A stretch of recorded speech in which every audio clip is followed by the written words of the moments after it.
So in my last video, I introduced myself as a long-term psychodynamic therapist and received the question above, did you do a psychoanalytic training? And I just want to say this is such a big question because I've given it so much thought and come so close to moving into psychoanalytic training so many times and then moved away from it. I can tell you I did a one-year fellowship with the American Psychoanalytic Association and learned quickly there that for the most part, and I think almost unilaterally, though, I can't say, psychoanalytic training programs have not taken responsibility for the harm they've done to marginalized populations. They have not looked at the ways in which they recreate racism through their practices, harm queer people.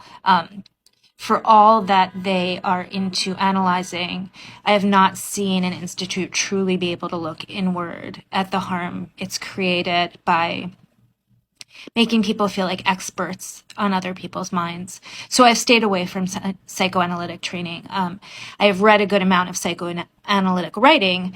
That said, it's always coupled with other writing to sort of balance it out, because the monolith of voices that you can sort of get in psychoanalytic writing leaves you without a lot of distribution of ideas.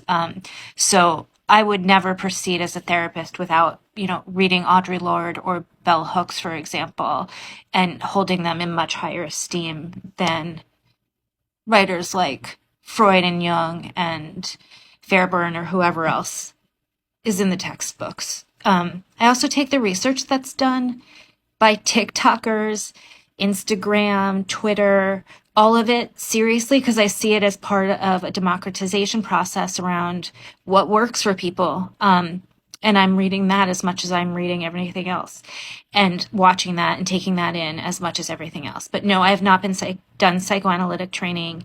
And that is because as a queer person, I do not think it is a safe thing for me to do.